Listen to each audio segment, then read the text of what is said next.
Hi friends, welcome to my channel. எல்லாரும் எப்படி இருக்கிறீங்க? நாங்கள்லாம் நல்லா இருக்கிறோம். தொடர்ந்து ஃப்ரைடே விலாக் போட்டுக்கிட்டு இருந்தேன். ஆனால் நேற்று கொஞ்சம் போட முடியல. வீட்லேயும் கொஞ்சம் க்ளீனிங் ஒர்க் பண்ணிக்கிட்டு இருந்தேன். அதுபோக பசங்களும் வீட்டில் இருக்கிறதுனால அவங்க கூட டைம் ஸ்பெண்ட் பண்ணுறது, அப்படி இல்லாட்டி எங்கேயாவது வெளியில் போகிற ஒர்க்கு, க்ளீனிங் ஒர்க்கு, இந்த மாதிரி ஏதாவது ஒரு இது இருக்கிறதுனால தொடர்ந்து வீடியோ போட முடியல. எப்போல்லாம் டைம் கிடைக்குதோ அப்போ வீடியோ எடுத்து வச்சுட்டு எடிட் பண்ணி போடுறேன். இன்றைக்கி சண்டே, பசங்கள்லாம் சீக்கிரமாகவே எந்திரிச்சிட்டாங்க. நேற்று கொஞ்சம் கிச்சன் அந்த அடுப்பு மேடை மட்டும் எப்பயுமே நான் க்ளீன் பண்ணிட்டு படுப்பேன். கொஞ்சம் லேட் ஆகிடுச்சு. வெளியில் போயிட்டு வந்ததுனால லேட் ஆனதுனால இதை க்ளீன் பண்ணாமல் படுத்துட்டேன். மார்னிங் வந்ததுமே அதெல்லாம் க்ளீன் பண்ணிவிட்டு பாத்திரம்லாம் கொஞ்சம் கலந்தது, அதையும் கழுவி வச்சுட்டு தான் சமையல் ஒர்க் ஆரம்பித்தேன். கிச்சன் க்ளீனாக இருந்து நம்ம அந்த பிரேக்ஃபாஸ்ட் ஒர்க் ஆரம்பிக்கும் போது எனக்கு என்னமோ அந்த ஒரு ஃப்ரெஷ்னஸாக இருக்கிற மாதிரி இருக்கும். அதனால் எப்பயுமே நான் ஒர்க் பண்ணுறதுக்கு முன்னாடி அந்த கிச்சன் கவுண்டர் டாப்பை ஃபஸ்ட்டு க்ளீனாக இருக்கணும். க்ளீனாக இருந்ததுக்கப்புறம் தான் நான் ஒர்க் பண்ண ஆரம்பிப்பேன். ஒரு 40 டேஸ்க்கு ஃபாஸ்டிங் இருந்தேன். ஒரு சில பர்சனல் ரீசன்ஸ்க்காக. மார்னிங் சாப்பிட மாட்டேன், நைட்டு சாப்பிட மாட்டேன். ஆஃப்டர்நூன் ஒன் டைம் மட்டும் ரைஸ் எடுத்துப்பேன். அப்படி இல்லைனா ஒரு சில நேரம் நான்வெஜ் சமைக்கிற நேரத்தில் ஈவினிங் தோசை இல்லை இட்லி மாதிரி போட்டு சாப்பிட்டுப்பேன்.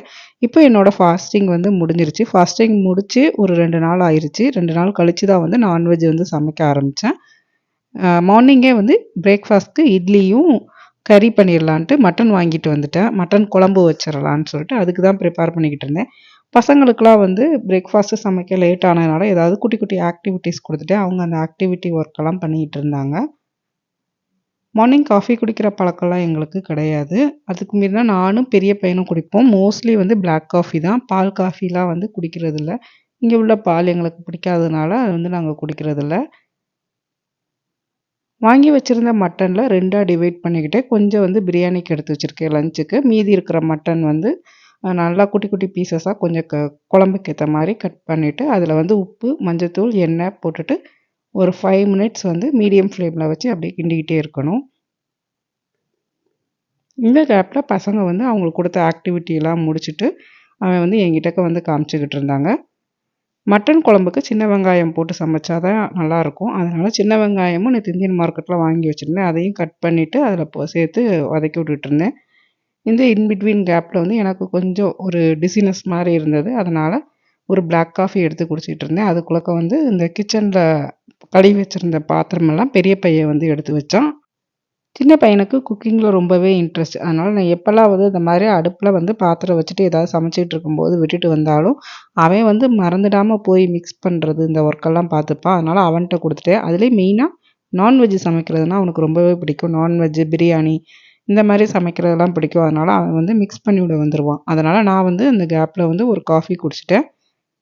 அப்புறம் குழம்புக்கு தேவையான மசால் பொடி போட்டுட்டு அந்த மசால் பொடியும் ஒரு 5 மினிட்ஸ் போல் எண்ணெயில் வதங்கினதுக்கப்புறமா ஒரு டம்ளர் போல் தண்ணி ஊற்றிட்டு குக்கர் மூடிட்டு ஒரு 6 சவுண்டு வச்சுட்டா நமக்கு மட்டன் நல்லா வெந்துடும். ஏற்கனவே மாவு அரைச்சிருந்தது, கொஞ்சம் மீதை இருந்தது. அது கொஞ்சம் தோசை கன்சிஸ்டன்சியில் கொஞ்சம் தண்ணியாக இருந்தது. இட்லிக்கு சரியாக வராது. நம்ம இன்றைக்கி தான் 40 டேஸ் முடித்து ஃபஸ்ட் டைம் நான் நான்வெஜ் சாப்பிட்றேன். அப்படிங்கிறதுனால ஃப்ரெஷ்ஷாக இட்லி மாவு அரைச்சி அந்த மட்டன் குழம்பு வச்சு சாப்பிட்டா நல்லாயிருக்கும்னு தோணுச்சு. அதனால் நேற்று கொஞ்சமாக இட்லிக்கு மாவு போட்டு ஃப்ரெஷ்ஷாக அரைச்சி வச்சுட்டேன். அந்த மீதி மாவு காலியானதுக்கப்புறமா திரும்ப அரைச்சிக்கலான்ட்டு கொஞ்சமாக தான் போட்டு ஆட்டினேன். சைட் பை சைடு இருக்கிற பாத்திரம் எல்லாமே கொஞ்சம் கொஞ்சம் நம்ம அந்த நான்வெஜ் சமைச்சாலே பாத்திரம்லாம் விழும் இல்லையா? அது எப்பயுமே எனக்கு அந்த குக் பண்ணும்போதே ஒரு பழக்கம். அப்படியே சைட் பை சைடு கழுவிட்டே இருப்பேன். நம்ம அந்த சும்மா நின்றுக்கிட்டு இருக்க நேரத்தில் இல்லாட்டி போய் நம்ம அடுப்பில் வச்சுட்டு நம்ம உட்காந்துட்டு இருக்க நேரத்தில் நம்ம பாத்திரம் கழுவிட்டா நமக்கும் அந்த ஒரு 1/2 அன் ஹவர் டைம்லேயே குக்கிங் அண்ட் க்ளீனிங் எல்லாமே அட் த சேம் டைமில் முடிஞ்ச மாதிரி இருக்கும். அதனால் 2மே ஒரே நேரத்தில் பண்ணிவிடுவேன். இட்லி ஒரு 2 தட்டு போல் ஊற்றி எடுத்துகிட்டு இங்கிட்டு நம்ம மட்டன் குழம்பு நல்லா வெந்து ரெடி ஆகிடுச்சு. அது கொஞ்சம் தண்ணியாக இருக்கிற மாதிரி வச்சுருக்கிறேன். ஏன்னா நமக்கு இட்லிக்கு தொட்டு சாப்பிட சரியாக இருக்கும். ஒரு வேளை நம்ம ரைஸ்க்கு வேணும் அப்படின்னா இன்னும் கொஞ்சம் நல்லா தண்ணியை வற்ற வச்சா சரியாக இருக்கும். இப்போ இட்லிக்கு தொட்டு சாப்பிட்டுட்டு மீதி இருக்கிற மட்டன் குழம்பு மத்தியானம் பிரியாணிக்கு சைட் டிஷ் மாதிரி வச்சுக்கலாம். திரும்ப திரும்ப நம்ம ரீஹீட் பண்ணும்போது நல்லா அந்த சாறு வற்றிடும்.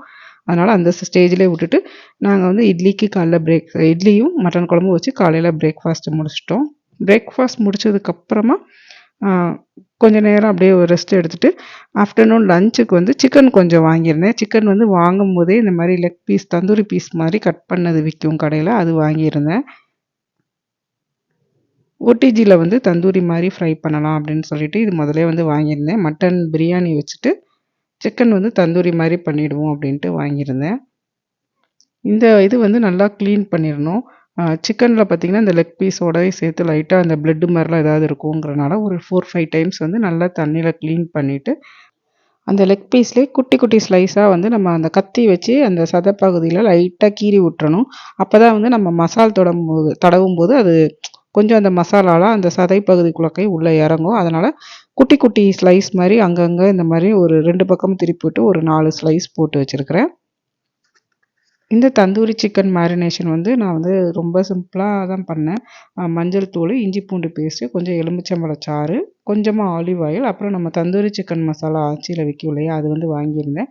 அதெல்லாம் சேர்த்து மிக்ஸ் பண்ணிவிட்டு இந்த மாதிரி பேஸ்ட் மாதிரி வந்ததுக்கப்புறம் நல்லா சிக்கனில் தடவி மேரினேட் பண்ணிவிட்டு ஒரு 1.5 ஹவர் 2 ஹவர் போல் ஊற வைக்கணும். ஊற வச்சா தான் அந்த மசால் வந்து கொஞ்சமாவது அதில் இறங்கும். அப்புறம் வந்து கொஞ்சமாக தயிர் சேர்த்துருக்கேன் இதில். எப்போயுமே நம்ம சிக்கனில் தயிர் சேர்க்கும்போது அந்த அந்த ஒரு சிக்கன் வந்து நமக்கு நல்லா ஜூஸி கண்டென்ட் மாதிரி இருக்கும். அது மாதிரி எலுமிச்சம்பழம் சேர்த்தோம்னா நம்ம சிக்கன் வந்து கொஞ்சம் முத்துன சிக்கனாக இருந்தால் கூட நமக்கு வந்து அந்த சாஃப்டாக வெந்து வரும். அதனால் நான் எப்போயுமே தயிரும் அந்த எலுமிச்சம்பழமும் சேர்த்துருவேன். அப்புறம் அந்த பிரியாணிக்கு வந்து மட்டன் தனியாக எடுத்து வச்சுருந்தேன் இல்லையா, அந்த மட்டனை வந்து கொஞ்சம் ஒரு 2 ஸ்லைஸாக வந்து கட் பண்ணிவிட்டேன். கொஞ்சம் பெரிய பெரிய ஸ்லைஸாக இருந்தது. அதை வந்து 2ஆ கட் பண்ணிவிட்டு அதை வந்து குக்கரில் வந்து கழுவி சேர்த்துட்டேன். சேர்த்ததுக்கப்புறம் அதுலேயும் மஞ்சள் தூள், உப்பு சேர்த்து ஒரு 5 நிமிஷம் வதக்கி விட்டுட்டு ஒரு டம்ளர் தண்ணி ஊற்றிட்டு குக்கர் மூடிட்டு ஒரு 4 சவுண்ட் வச்சிடுறேன். அதுக்கப்புறம் பாஸ்மதி அரிசி வந்து பிரியாணிக்காக ஒரு 3 கப்பு பாஸ்மதி அரிசி எடுத்து ஊற வச்சுருக்கிறேன். இந்த மட்டன் வந்து ரெடி ஆயிடுச்சு. ஒரு 4 சவுண்டு தான் வச்சுருந்தேன். அதுக்குள்ளே நல்லா வெந்து வந்துருச்சு. இதை வந்து 1 கப் தண்ணி வந்து ஊற்றிருக்கிறேன் நான். அதுக்கேற்ற மாதிரி பிரியாணியில் வந்து அந்த 1 கப் தண்ணியை வந்து மைனஸ் பண்ணி அப்படியே ஊற்றிக்கணும். இந்த பாத்திரத்துக்காக தான் மெயினாக வந்து இன்றைக்கி மட்டன் பிரியாணி வந்து பிளான் பண்ணது. மோஸ்ட்லி வந்து மட்டன் பிரியாணி வந்து நான் குக்கரில் தான் வச்சுருக்கிறேன். பாத்திரத்தில் வந்து இந்த மாதிரி மட்டன் பிரியாணி வச்சுருந்ததில்ல. இந்த பாத்திரம் வந்து லாஸ்ட்டு வீக் வந்து ஐகே போனப்போ வாங்கினேன் இந்த பாத்திரம். இது வந்து 5 லிட்டர் இருக்கிற ஒரு பேனு. ஸோ இந்த வாட்டி வந்து ஒரு தம் பிரியாணி மாதிரி வைக்கலாம் அப்படின்னு சொல்லி ஃபஸ்ட்டு நினச்சேன். பட் எடுத்தவொடனே மட்டன் பிரியாணியில் தம் பிரியாணி நான் வந்து பண்ணதில்லை. குக்கரில் பண்ணியிருக்கேன். பட் பேனில் பண்ணதில்லை. ஸோ எடுத்தையும் வேஸ்ட் பண்ண வேண்டாம் அப்படின்னு சொல்லிட்டு நார்மல் பிரியாணியாகவே பண்ணிடுவோம். மட்டன் மட்டும் குக்கரில் அவிச்சிட்டு நம்ம 2வது இதில் வந்து மிக்ஸ் பண்ணிக்கலாம். மசாலாலாம் போட்டு மேரினேட் பண்ணி மிக்ஸ் பண்ணிக்கலாம் அப்படின்ட்டு இந்த மாதிரி பண்ணேன். எனக்கு வந்து இந்த மாதிரி ஒரு பாத்திரம், ஒரு குண்டா மாதிரி வச்சு அதில் வந்து மட்டன் பிரியாணி பண்ணணும்னு ரொம்ப நாளாக ஒரு ஆசை. வீட்டில் வந்து இதுக்கு முன்னாடி வந்து ஒரு தடவை அப்பாவுக்கு சாமி கும்பிடும்போது பண்ணணும். பட் அந்த மட்டன் பிரியாணி பண்ணலாம்னு நினைக்கிறேன். சிக்கன் பிரியாணி தான் ஒன் டைம் ட்ரை பண்ணோம். பட் இந்த மாதிரி ஒரு சில்வர் பாத்திரம் வச்சு, குண்டா வச்சு, இல்லை டாக்ஸா மாதிரி வச்சு எனக்கு பிரியாணி பண்ணணும்னு நினச்சிட்டே இருந்தேன். அதனால தான் வந்து கரெக்டாக அந்த ஃபாஸ்டிங் முடிஞ்சு பண்ணலான்னு பிளான் பண்ணிவிட்டு, ஃபாஸ்டிங் முடிகிறதுக்கு அந்த 1 வீக் முன்னாடியே போயிட்டு ஐகேல போய் இந்த பாத்திரம் வாங்கிட்டு வந்துட்டேன். சின்ன பையனும் ஹஸ்பண்டும் சேர்ந்து நம்ம ஏற்கனவே மேரினேட் பண்ண அந்த தந்தூரி சிக்கன் இருக்கும்ல, அதை வந்து ஓடிஜியில் வைக்கிற ஒர்க் வந்து அவங்க பார்த்தாங்க. எல்லோரும் சேர்ந்து இன்றைக்கி வந்து கொஞ்சம் ஒரு ஃபேமிலியாக தான் சமைச்சோம். ஆளுக்கு ஒவ்வொரு ஒர்க் மாதிரி டிவைட் பண்ணி, பசங்களும் சும்மா இருக்கிறாங்க இல்லையா, அவங்களுக்கு வந்து நம்ம வந்து ஏதாவது ஒரு ஆக்டிவிட்டி கொடுக்கணுங்கிறதுக்காக இப்போல்லாம் வந்து இந்த மாதிரி தான் வந்து சேர்ந்து சமைக்கிற ஒர்க் பார்க்குறது. மேரினேட் பண்ண சிக்கன் வந்து ஓடிஜியில் வந்து 10 மினிட்ஸ் வந்து ஃபஸ்ட்டு வந்து 350 டிகிரி செல்சியஸில் ப்ரீஹீட் பண்ணிவிட்டேன். ப்ரீஹீட் பண்ணதுக்கப்புறமா 2வது இந்த சிக்கன் மேரினேட் பண்ணதை அந்த ட்ரேயில் எடுத்து வச்சுட்டு உள்ளே வச்சுட்டு இதே 350 டிகிரி செல்சியஸில் ஒரு 25 to 30 மினிட்ஸ் வந்து நான் ஒரு சைடு வச்சுட்டு திரும்ப அந்த 30 மினிட்ஸ்க்கு அப்புறம் இன்னொரு பக்கம் வந்து நம்ம டர்ன் பண்ணி விடணும். டர்ன் பண்ணி விட்டு திரும்ப ஒரு 20 மினிட்ஸ் வச்சுட்டு ரெடி பண்ணோன்னா அந்த சிக்கன் வந்து ரெடி ஆகிடும். மேலே வந்து பட்டர் எதுவும் வந்து சேர்த்துக்கலாம். நான் வந்து ஏற்கனவே வந்து மசாலா மேரினேட் பண்ணும்போது ஆலிவ் ஆயில் சேர்த்துருந்தேன். அதனால் நான் வந்து பட்டர் எதுவுமே சேர்த்துக்கல. ஏற்கனவே வந்து பிரியாணிலாம் வேறு பண்ணுறோம்ல, எல்லாம் ஹெவி லஞ்ச் ஆயிருங்கிறதுக்காக இது வந்து கொஞ்சம் நம்ம நார்மல் தந்தூரி சிக்கன் மாதிரியே பண்ணுவோம். ஆயில் ரொம்ப சேர்க்க வேண்டாம் அப்படிங்கிறதுக்காக இந்த மாதிரி பண்ணேன்.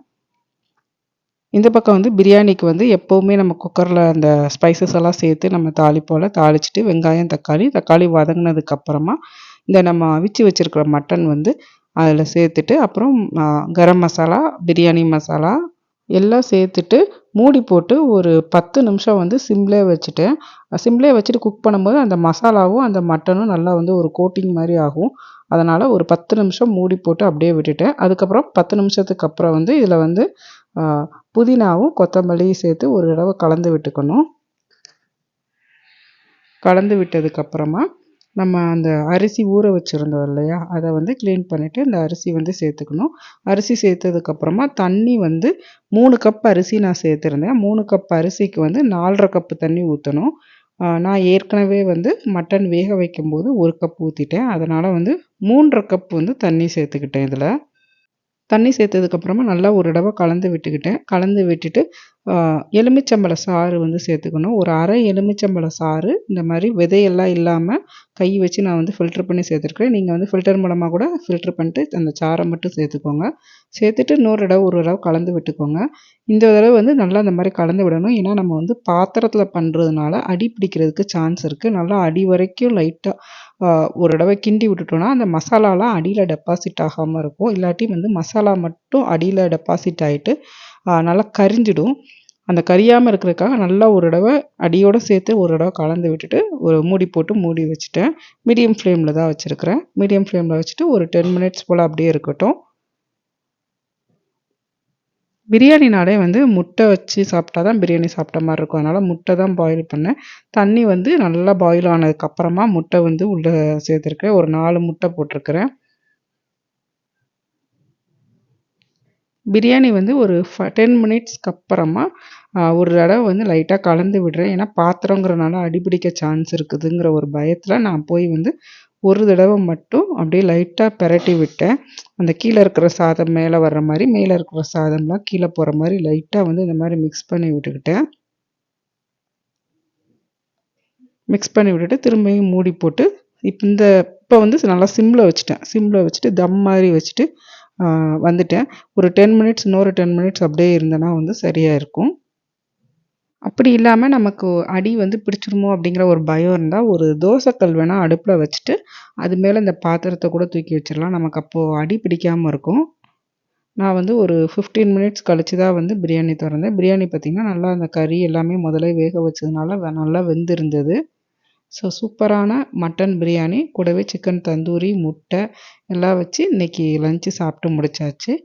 லஞ்சு சாப்பிட்டு முடிச்சதுக்கப்புறமா ஈவினிங் வந்து யூஸ்வலாக வந்து டீ போட்டு சாப்பிடுவோம். இன்றைக்கி வந்து ரொம்ப ஹெவியாக லஞ்ச் சாப்பிட்ட மாதிரி இருந்தது. அதனால் நாங்கள் வந்து டீ குடிக்கல. சின்ன பையனுக்கு மட்டும் ரோஸ் மில்க் போட்டு கொடுத்தோம். அவன் மட்டும் குடிச்சிக்கிட்டான்.